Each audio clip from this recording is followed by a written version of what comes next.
السلام علیکم ورحمۃ اللہ وبرکاتہ۔ اعوذ باللہ من الشیطان الرجیم، بسم اللہ الرحمن الرحیم۔ یہ سن کر ہمیں بہت خوشی ہوئی کہ یشون پور کے الرسالہ چیریٹیبل ٹرسٹ نے اپنی دینی خدمات کے پورے 25 سال بنہج احسن مکمل کر لیے ہیں۔ اللہ آپ کے خدمات کو قبول فرمائے اور آپ کی توفیقات میں اضافہ فرمائے۔ ایک بات یہاں پہ میں بتا دینا ضروری سمجھتا ہوں، وہ یہ کہ دیکھیں، اگر کسی بھی جگہ پر شیعہ مومنین کے اعتبار سے کسی بھی جگہ پر کوئی پہلے سے مرکز موجود ہو، مسجد یا خانے کی شکل میں، اور وہاں پر مذہبی پروگرامز کر دینا کسی حد تک آسان ہے،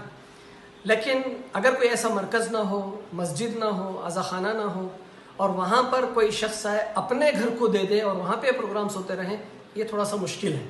ہمیں اچھی طریقے سے یاد ہے 1992 اور 1993 کے ماہ محرم اور ماہ رمضان کے لیے مرحوم طاہر چاچا میر طاہر حسین صاحب نے ہمیں مدعو کیا تھا، خود اپنے گھر میں صبح اور شام کے نماز کے لیے، مجالسوں کے لیے، چاہے ایام اعظام محرم میں ہوں یا ماہ مبارک رمضان میں ہوں، صبح سحر کے بعد ایک پروگرام ہوتا تھا دعاؤں کے ساتھ ساتھ نماز جماعت کا، اور پھر مغرب عشاء، اور پھر یہ سارا پروگرام سحری افطاری وغیرہ کے اعتبار سے یہ ساری چیزیں نہ صرف مرحوم طاہر چاچا اس میں شامل ہوا کرتے تھے، بلکہ میں تو یوں کہوں گا کہ جتنا اجر و ثواب مرحوم طاہر چاچا کے لیے اللہ کے پاس موجود ہے، اتنا ہی اجر و ثواب ان کے اہلیہ محترمہ کے لیے اور ان کے فرزندان کے لیے ہے، اس لیے کہ ان لوگوں نے بھی بالکل اسی طریقے سے اپنے سرپرست اور اپنے والد کے نقش قدم پر چلتے ہوئے اسی طریقے سے ان کے پیشانی پہ کوئی بل نہیں پڑتا تھا، نہ ان کے اہلیہ محترمہ کے پیشانی پر، نہ ان کے فرزندان کے پیشانی پر، بالکل ہنستے خوشی سے پورے فرائض کو، دینی فرائض کو انجام دیا کرتے تھے۔ اور پھر اس کے بعد الرسالہ چیریٹیبل ٹرسٹ بنایا گیا انہی کی سرپرستی میں، اور کچھ وہاں کے بزرگوں نے، یشون پور کے بزرگوں نے ساتھ دیا، جیسے کوثر صاحب اور عسکر صاحب وغیرہ، ان بزرگوں نے۔ اور پھر مسجد خریدی گئی اور سنگ بنیاد رکھا گیا، اور آج ایک عالیشان مرکز وہاں پر موجود ہے۔ یقینی طور پر اس کا صحرا میں طاہر حسین مرحوم اور جو وہاں پہ جیسے بزرگ ہم نے نام لیے، کوثر صاحب، عسکر صاحب وغیرہ وغیرہ جو بزرگ حضرات تھے، ان کے سر جاتا ہے۔ اور ابتدا میں یشون پور کے مومنین کی بہت مختصر تعداد کو لے کر، وہاں کے بزرگوں کو لے کر، طاہر چچا ہم نے خود دیکھا ہے کہ ایک مختصر افراد کے ساتھ انہوں نے اس الرسالہ چیریٹیبل ٹرسٹ کو شروع کیا، زمین خریدی گئی، سنگ بنیاد رکھا گیا، اور آج عالیشان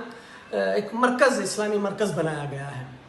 تو یہ ایسا ہوا کہ وہ بھی مختصر مدت میں 3 سال یا اس سے بھی کم عرصے میں اس کو تعمیر کر دیا گیا۔ یہ ہوا کیوں؟ یہ اس کی وجہ صرف ایک ہی ہے کہ جس چیز کی بنیاد، قرآن کریم میں بھی ظاہر ایسی بات ہے، ظاہراً کہ جس چیز کی بنیاد تقوی اور خلوص پر رکھی جاتی ہے، وہ جلدی پائے تکمیل کو پہنچتی ہے اور بادامام رہتی ہے، اور وہ ایک ہمیشہ دائم و قائم رہتی ہے۔ چونکہ یہ بزرگ حضرات نے یشون پور کے اس کی بنیاد تقوی اور خلوص پر رکھی تھی، اسی وجہ سے یہ سلسلہ چلا آ رہا ہے، اور پھر جو وہاں پہ موجود افراد ہیں وہ ماشاءاللہ اس کو اسی طریقے سے انجام دیتے آ رہے ہیں۔ اور یہیں سے میں یہ بھی بات بتاتا چلوں کہ اللہ تعالیٰ یشون پور کے جو بانیان تھے، جیسے مرحوم طاہر چچا اور کوثر صاحب، عسکر صاحب وغیرہ وغیرہ جو افراد تھے جنہوں نے اس سلسلے کو شروع کیا، اللہ ان سے ان کے اس توفیقات، ان کے خدمات کو قبول فرمائے اور ان کے درجات کو بلند فرمائے، اور جو حضرات ابھی یہاں پہ موجود ہیں اور اس سلسلے کو آگے بڑھا رہے ہیں، دینی خدمات کو، اللہ ان کے خدمات کو قبول فرمائے، ان کی توفیقات میں اضافہ فرمائے۔ والسلام علیکم ورحمۃ اللہ وبرکاتہ۔